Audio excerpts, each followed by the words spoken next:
नमस्कार दोस्तों, आप सभी को आदि टेक्निकल एजुकेशन परिवार में स्वागत है। पिछले वीडियो में हमने सेट 2 का पार्ट 2 वीडियो अपलोड किए थे, जिसमें आप लोग देखे थे बिहार इलेक्ट्रिसिटी में पूछे जाने वाले इलेक्ट्रीशियन से रिलेटेड क्वेश्चन के बारे में। अब ये उसी सेट 2 का पार्ट 3 वीडियो है। आज इसको हम ख़त्म करेंगे, फिर नेक्स्ट सेट पे चलेंगे।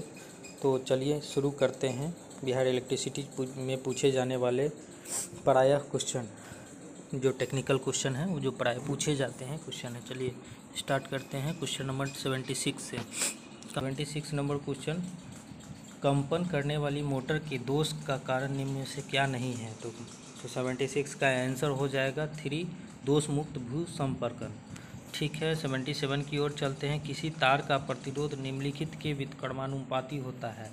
तार का किसका व्युत्क्रमानुपाती होता है? तो 77 का आंसर हो जाएगा अनुप्रस्थ काट का क्षेत्रफल। 77 का 1 हो जाएगा, अनुप्रस्थ काट का क्षेत्रफल का व्युत्क्रमानुपाती होता है। चलिए 78 और इक्वेशन है, इसको पढ़ते हैं। यदि 5 मिली आवर 4.3 मिली आवर और 0.6 मिली आवर के 3 प्रेरित समानांतर में जुड़े हैं तो कुल प्रेरक तो कितना होगा? तो चलिए इसका आंसर हो जाएगा 78 का हो जाएगा दोस्तों 4, 0.06 मिली आवर से कम होगा।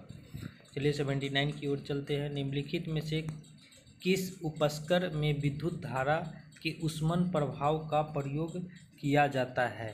तो उष्मन प्रभाव का प्रयोग बिजली की फर्नेस में किया जाता है। 79 का 3 आंसर हो जाएगा। चलिए 80 नंबर क्वेश्चन की ओर चलते हैं। 80 नंबर क्वेश्चन को पढ़ते हैं। स्क्विरल फेज प्रेरण मोटर की स्पीड निम्नलिखित द्वारा नियंत्रित की जाती है।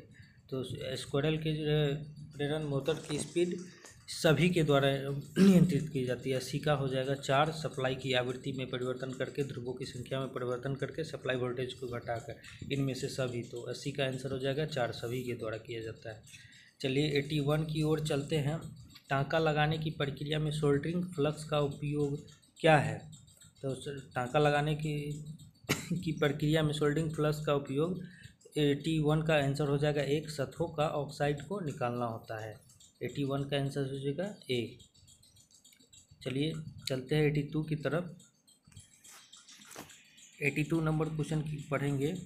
एक एकल संधि ट्रांजिस्टर में क्या होता है? एकल संधि ट्रांजिस्टर में क्या होता है? तो 2 आधार और 1 गेट होता है। 82 का हो जाएगा 3। चलिए 83 नंबर क्वेश्चन की ओर चलते हैं। निम्न में से कौन ट्रांजिस्टर स्थैतिक विद्युत से प्रभावित होता है?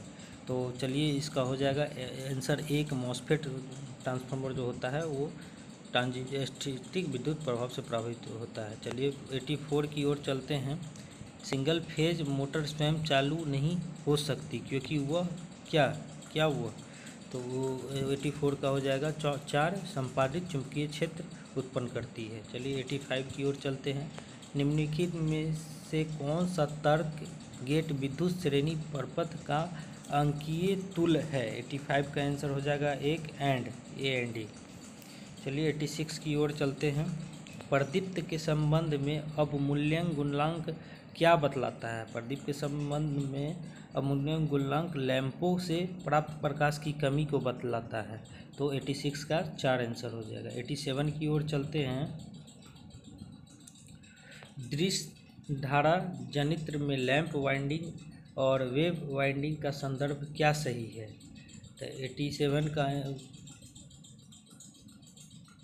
आंसर हो जाएगा 4, लैप वाइंडिंग का उपयोग कम वोल्टेज और अधिक धारा वाली मशीनों के लिए। चलिए 88 की ओर चलते हैं। 1000 वाट की हीटर 200 वोल्ट विद्युत सप्लाई से जुड़ा है। यदि 1 महीने में 30 घंटे तक जुड़ा रहता है तो यदि विद्युत के दाम 4 रुपये प्रति इकाई हो तो महीने का बिजली बिल क्या होगा? तो 88 का आंसर हो जाएगा, इक्वेशन से रिलेटेड है, 120 रुपया हो जाएगा। इसमें आपको टाइम पता है, वोल्टेज पता है, पावर पता है, तो आप शक्ति का व्यय फार्मूला पे बिठा के इसको निकाल सकते हैं। चलिए 89 की ओर चलते हैं। द्विअंकीय घटाने में कौन सा नियम सही नहीं है? द्विअंकीय घटाने में कौन सा नियम? तो 89 का आंसर हो जाएगा आपका 2, 0 - 1 = -1। ठीक है। 90 की ओर चलते हैं। मेगर के डायल पर चिन्हित हुई माप श्रेणी खाली स्थान होती है। तो मेगर का उपयोग तो उच्च प्रतिरोध के मापन के लिए किया गया था, पिछले वीडियो में हम लोग बताए थे। तो इसका आंसर हो जाएगा 4 अंतस्थ एवं शून्य दोनों के वैल्यू के लिए माप किया जाता है मेगर में। चलिए 91 की ओर चलते हैं। फ्यूज तार नहीं बनता है। फ्यूज तार किसका नहीं बनता है? तो ऑब्वियसली बात है, फ्यूज तार स्टील का नहीं बनता है। बाकी सब शीशा, एल्युमिनियम, तांबा ये सब का बनता है, स्टील का नहीं बनता है। चलिए ठीक है। फ्यूज से रिलेटेड एक क्वेश्चन जरूर रहेगा, आप लोग फ्यूज से रिलेटेड क्वेश्चन जो भी होंगे वो पढ़ लेंगे। चलिए 92 की ओर चलते। एक डीसी शंट मोटर को शुरू करने के लिए खाली स्थान का प्रकार का स्टार्टर का प्रयोग किया जाता है। तो एक डीसी शंट मोटर को चालू करने के लिए 3 पॉइंट स्टार्टर का प्रयोग किया जाता है। 3 पॉइंट वाला स्टार्टर देख लीजिए, 92 का 4 हो जाएगा। 93 की ओर चलते हैं।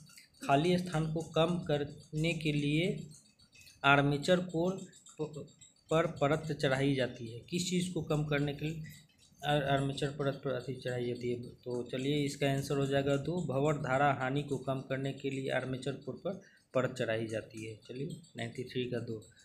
94 स्क्राइबर बना होता है। स्क्राइबर क्या चीज़ का बना होता है?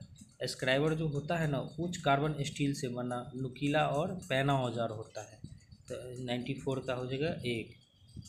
95 की ओर चलते हैं। निम्न में से कौन सा पदार्थ विद्युत का अच्छा चालक है? तो अब इसमें से देख लीजिए अच्छा चालक कौन सा होगा? तांबा होगा। 95 का 4 हो जाएगा। चलिए 96 की ओर चलते हैं। प्रतिरोध के तापमान में प्रति ओम प्रति डिग्री सेंटीग्रेड वृद्धि को खाली स्थान कहते हैं।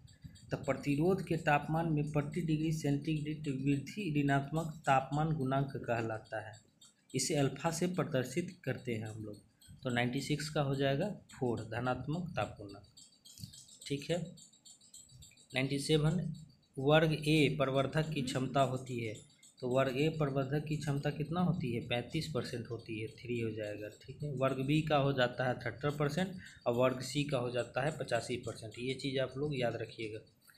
चलिए 98 नंबर क्वेश्चन की ओर चलते हैं। 4 माइक्रोफैराड के 2 संधारित्र श्रृंखला में जुड़े हैं तो कुल धारिता क्या हो जाएगी? तो श्रृंखला में जुड़ा है तो 2 माइक्रोफैराड इसका आंसर हो जाएगा। 98 का 2।